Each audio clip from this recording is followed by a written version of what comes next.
Lepas tu dia masuk ke dalam dom, dia nak tukar seluar. Dia kata dia terhidu bau yang sangat tengik, tengok, bau busuk, tengik, bau bangkai dia kata. Lepas tu dia try buka mata sikit. Dia kata dia nampak satu sosok yang dia kata memang dia tak boleh nak bayangkan langsung. Sebab bendanya, muka dia dalam keadaan yang sangat pelik.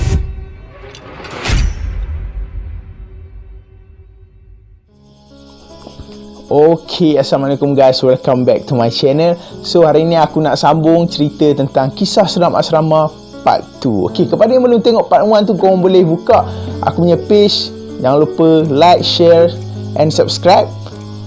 Jadi hari ni aku nak sambung lah balik tentang kisah asrama part 2. Okay, jadi ceritanya bermula pada seorang budak yang diberi nama Fikri. Okay, jadi masa ni Fikri ni dia salah seorang penghuni asrama.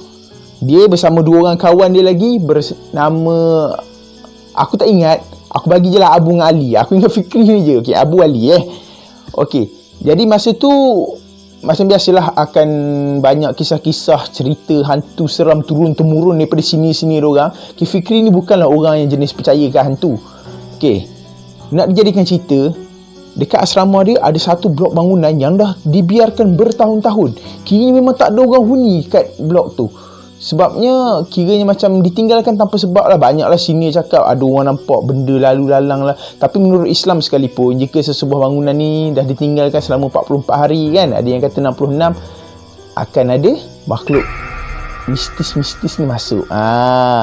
Okay, jadi satu hari ni Fikri ni and the gang kena berpindah ke blok baru tu. Kiranya blok baru tu sebenarnya bangunan lama tu lah yang dah terbiar tu, tapi dikira blok baru lah kan, sebab dah lama tak digunakan kan. Kena pindah ke blok baru tu sebab diorang punya blok ni nak diselenggara. Masa tu lah mula cerita dia. Masa tu diorang pun pindah lah ke blok baru ni. Okay, masa dia pindah tu, dia bersyukur lah sebab masa tu dia and the gang, tiga-tiga orang ni memang dapat satu bilik yang sama. Dalam satu bilik mereka ada dua katil double decker, katil yang dua tingkat tu kan.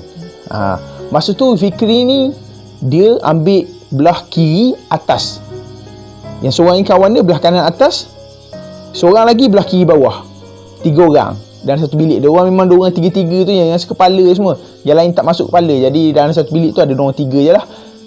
Lepas tu masa tu warden pun ingatkan untuk bawa sendiri barang-barang kelengkapan, apa menebus gigi semua, sebab diorang akan tinggal di blok baru tu, blok lama tu lah kan, selama 1 minggu sebab nak diselenggara lah blok asal diorang ni. Nak cat lah, nak bertukar macam-macam lah.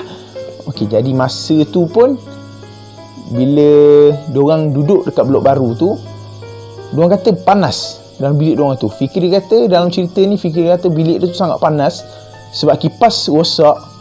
Jadi cuaca petang tu pun panas, jadi diorang kata panas lah. Lepas tu dia kata malam tu dia nak cuba tidur kan, dia pejam mata, cuba tidur. Akhirnya dia tertidur. Lepas tu dia kata dia terbangun balik kira-kira jam 2 pagi macam tu. Dia terbangun semula tau. Lepas tu dia kata, okay, dia katil dia kan belah kiri, lepas tu ada satu katil belah kanan. Dalam satu bilik tu 2 katil je. Dia kata dia nampak dekat kanan bawah, penjuru bawah tu, ada sesuatu, satu sosok yang tengah melihat dia, mengenung daripada bawah pandang ke atasnya tu. Tapi dia macam buat tak nampak. Dia tutup badan dia dengan selimut dalam keadaan panas tu. Dia terus mengharapkan supaya dia dapat tidur lah, dapat sama tidur. Tiba-tiba dia kata benda tu seolah-olah naik atas katil dia. Dia kata, korang tahu tak, katil double decker tu kan ada tangga kecil tepi tu kan. Bila ada orang naik, katil kita akan macam sengit-sengit sikit tepi kan. Sebab dia berat tu kan. Dia kata benda tu macam naik tau. Lepas tu baring kat sebelah dia. Lepas tu dia dengar benda tu menyanyi betul-betul sebelah telinga dia kata. Dia kata masa tu dia sangat takut. Memang dia menggigil. Dia panas dengan rasa takut lagi. Dia kata sampai berpeluh-peluh semua. Lepas tu sampai dia terkencing dekat dalam atas katil tu. Dia tak sedar. Dia sampai dia terkencing. Dia takut sangat. Dia terkumat kamit semua. Lepas tu suara nyanyi tu terus nyanyi. Tapi dia kata makin lama makin jauh. Lepas tu seolah-olah benda tu turun tau daripada katil dia. Masa tu dia beranikan diri dia. Dia tengok dekat tempat benda tu tengah turun. Dia tengok, dia kata nampak satu sosok perempuan, rambut panjang. Masa tu dia baru turun separuh, baru had ini turun, mata dia tengah tengok lagi. Kau bayangkan atas katil, baru had hidung je dia turun, mata dia tengah terjegil tengok kita lagi. Kita pula dah cak dia gitu kan, dia pun tengah tengok macam tu. Kau bayang, dia pun menjerit semua. Kawan-kawan dia bangun, kawan-kawan dia semua buka lampu. Lepas tu tengok muka Fikri ni dah pucat habis lah. Abang Ali ni tu angkat dia, bawa dia masuk ke bilik sebelah. Lepas tu rupanya kawan dia si Abang Ali ni pun tak tidur, tak dapat tidur sebab dengarkan benda tu menyanyi. Sebenarnya dia pun tiga-tiga dengar, tapi benda tu naik ke katil Fikri tu. Macam tu lah cerita dia. Lepas tu diorang tiga-tiga tu memang demam berminggu lah, sampai ada ustaz datang untuk bagi mereka semangat balik semua kan, sebab mereka dah nak keluar asrama semua lah. Macam tu lah cerita dia. Cuba korang bayangkan korang ada kat tempat tu kan, dia nyanyi, dia naik atas katil korang, dia nyanyi sebelah telinga. Lepas tu nyanyian dia makin slow. Lepas tu bunyi dia nak turun, dia tak habis turun lagi. Korang dah pergi buka selimut, korang tengok rupanya dia baru turun separuh je, bawah hidungnya dia turun. Mata dia tengah terjegil. Tengok korang macam tu, oi gila kalau aku kat situ lah. Jadi itulah cerita pertama untuk bab 2. Bab 2 seram asrama malam ni. Okey, jadi cerita yang seterusnya adalah cerita yang pernah berlaku di salah sebuah asrama yang berada di Kedah. Okey, jadi ceritanya bermula bila ada 2 orang kawan baik ni daftar untuk masuk ke asrama, dan mereka berdua ni berjaya masuk dan ditempatkan di bilik yang sama. Jadi kiranya memang sekepala lah cerita dia, betul tak? Okey, jadi masa tu 2 orang ni seronok lah masuk kan semua. Lepas tu masa tu, okey, salah seorang pelajar ni, okey, aku bagi nama lah ni nama random je. Okey, contoh Khairul. Okey, si Khairul ni dia dah ditempatkan oleh warden dekat katil dah berdeka tu, dia belah bawah. Yang seorang ni kawan dia ni sebelah dia, katil dah berdeka juga, still belah bawah. Kira dia sebelah-sebelah lah. Okey, jadi waktu tu nak malam, tiba-tiba senior yang memang dah ada ke dalam bilik tu, memang dah ada dalam bilik tu. Dalam bilik tu tak silap aku diceritakan ada 10 orang. Memang ada 8 masuk orang 2, 10. Jadi masa tu senior tu cakap dekat Khairul ni, kau ubah katil, tak boleh tidur sini. Lepas tu Khairul ni pelik lah. Khairul ni tanya, nama senior yang tegur dia tu Am. Lepas tu Khairul ni tanya ke Am ni, asal lah aku tak boleh tidur sini? Lepas tu si Am ni jawab ringkas je. Dia kata, tak boleh tidur situ, katil tu selalu buat bunyi bising. Masa tu Khairul ni macam dah, apa benda kan? Lepas tu Khairul tu tengok katil tu, Khairul tu baru perasan kat katil tu ada beberapa loceng yang diikat. Khairul tanyalah kat Am ni, Am, tu buat apa loceng tu? Am tu pula jawab, loceng tu warden akan bunyi bila dah sampai waktu nak tidur. So Khairul ni macam, macam mana warden bunyi ke loceng tu? Sebab loceng tu just terikat kat tiang-tiang katil je. Lepas tu Am tu dia tak jawab soalan tu, dia buat macam tak tahu je, terus keluar bilik, pergi makan dan benda semua lah, tak tahu ke mana. Lepas tu Khairul ni pun macam terpinga-pinga, jadi tapi sebabkan tak nak lawan kan, macam dia baru masuk, dengar je lah arahan kan, dia pun tukar katil tempat lain, tapi still dalam dom yang sama lah. Okay, pada malam tu selepas solat maghrib, kawan-kawan satu dom ni semua sepatutnya memang diorang punya rutin di asrama tu adalah selepas maghrib pergi makan di dewan makan, lepas tu insya' and then pergi prep malam. Tapi masa ni si Khairul ni pakai kain plekat, dia nak tukar kain dia. Dia kata dia dah tak selesa ke tak tahu, dia nak pakai seluar.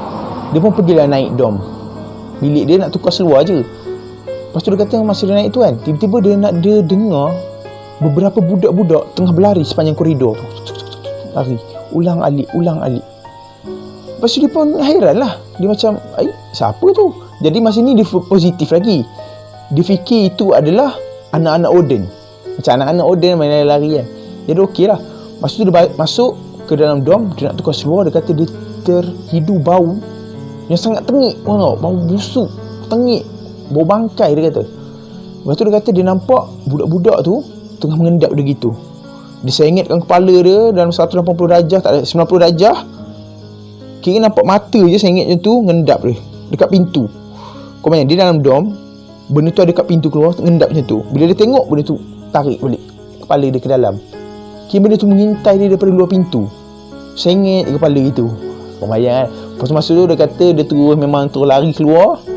Dia tengok budak-budak tu tak ada, dia terus lari straight ke dewan makan. Muka dia dah pucat dah. Sampai dewan makan dia jumpa dengan kawan dia tegur, asal muka kau pucat kan? Khairul kan. Lepas tu dia ceritalah apa yang jadi. Dia kata ada budak-budak bau semua. Lepas tu Am ni cakap, Habis lah warden dah tahu ada budak baru. Lepas tu Khairul macam, apa benda je kan? Benda apa maksud dia ni kan? Lepas tu Am tu tak nak jawab soalan Khairul semua. Dia buat dia kata makan je dulu semua. Lepas tu sampai masa dia orang nak tidur. Sampai masa dia orang nak tidur ni, tiba-tiba Am ni cakap, okey malam ni kita semua tidur kat tengah-tengah dom. Khairul berada di tengah. Kiri Khairul tengah, kiri kanan penuh orang lah. Dua kumpul tengah dom, bukan tidur di katil masing-masing. Okay, jadi masa ni Khairul ni dah fikir macam-macam lah dengan kawan dia. Dah fikir bukan-bukan lah macam apa benda ni semua kan. Lepas tu Am tu pesan, dia kata tidur je. Kalau ada apa-apa bunyi, dengar apa-apa, jangan buka mata. Lepas tu masa tu yang si Am ni bagi Khairul ni Yasin. Dia suruh baca Yasin. Lepas baca Yasin semua, diorang pun tidur. Lepas tu Khairul kata dalam pukul 12.30 macam tu, dia dengar bunyi loceng tau, yang kat katil dia tadi tu. Semua bunyi, kuat bunyi dia. Lepas tu Khairul ingat pesan Am tu jangan buka mata. Tapi naluri manusia kan, dia kata dia buka juga mata dia sikit. Dia kata dia nampak satu sosok monyet warna hitam besar, tangan sangat panjang, tangan di tengah goncangkan loceng tu, dan monyet tu berada di atas loka. Kau bayangkan berapa panjang tangan ni, tengah goncang loceng tu. Kau bayangkan lah. Lepas tu Am tu lepas tu yang Khairul ni tu pejam mata semua, dia tu tidur. Lepas tu esok pagi dia orang Am Khairul semua ni bagi tahu kepada warden lah tentang benda tu. Dan warden tu pula cakap, balas sikit je. Warden tu just reply, jika berbuat baik maka baiklah segalanya. Ayat warden tu. Jadi macam pelik lah kan, apa benda cakapnya tu kan. Lepas tu yang Khairul ni call ayah dia untuk bawa ustaz. Kiranya nak baca ruqyah lah benda semua dalam dom tu. Tiba-tiba belum sempat ayah Khairul ni datang, warden tu dah panggil Khairul dengan kawan dia dan cakap dekat Khairul, kamu tukar sekolah. Faham tak? Jadi secara logiknya mungkin benda tu adalah belaan warden tu sendiri. Dan benda tu tahu dan Khairul ni mungkin akan jadi benteng penghalang untuk dia. Dan serta-merta Khairul tu ditukarkan sekolah tanpa alasan yang kukuh. Ini sebenarnya cerita ni sebenarnya berdasarkan cerita benar, tak silap aku. Jadi korang boleh fikir sendiri lah, kalau korang ada kat tempat tu. What the hell siap warden bilang tu. Jadi itu je lah cerita kali ni. Okay, jadi cerita yang terakhir aku untuk part 2 hantu asrama. Cerita dia macam ni. Agak ringkas cerita dia, tapi kalau korang berada kat tempat ni kan, dia sebenarnya agak creepy Okay, dia ceritakan waktu tu dah sampai masa tidur. Jadi semua pelajar tidur, light off. Kawan aku cerita lah, masa tu dia tengah baring. Memang nak tidur lah, nak tidur sangat lah. Dia kata dalam keadaan separa sedar tu, tiba-tiba kaki kiri yang kecil sekali ni, apa namanya, kelingking, kena picit. Kemudian pergi ke mesti kaki belah kiri, jari manis, jari hantu, jari telunjuk, ibu jari. Kira dia picit gini tau. Ni contoh, ni kaki lah kan. Dia picit jari kelingking, jari manis, jari hantu, jari telunjuk, ibu jari. Lepas tu dia sambung pula dengan kaki belah kanan, ibu jari, jari telunjuk, jari hantu, jari manis, jari kelingking. So kau bayang kan. Lepas tu dia ulang picit. Kawan aku cakap sampai daripada dia separa sedar sampai dia memang sedar dan dia tahu ada benda tengah main kaki dia gitu. Mula-mula dia fikir kawan dia, tapi dia kata makin lama jari benda tu makin kasar. Lepas tu dia try buka mata sikit. Dia kata dia nampak satu sosok yang dia kata memang dia tak boleh nak bayangkan langsung. Sebab benda ni muka dia dalam keadaan yang sangat pelik. Dia kata di mana macam dahi dia melekuk ke dalam, mata dia satu dah terjatuh, dan seorang wanita tua sambil bertenggung dekat macam kat katil kan, dia macam palang-palang tu kan. Dia tengah tengok atas palang tu sambil picit-picit jari. Dan benda tu tak tengok muka dia, benda tu tengok je jari kaki dia picit. Oh gila Zat. Kalau kau boleh tidur tak? Kalau aku kalau kena picit-picit macam tu, tak tahu lah. Tapi kepada yang suka massage tu mungkin suka lah kot. Jadi itu je lah ringkas cerita yang terakhir untuk malam ni. Jadi terima kasih yang menonton sampai akhir. Jangan lupa untuk support. InsyaAllah aku akan cuba buat yang lebih terbaik untuk minggu yang akan datang. Terima kasih. Assalamualaikum.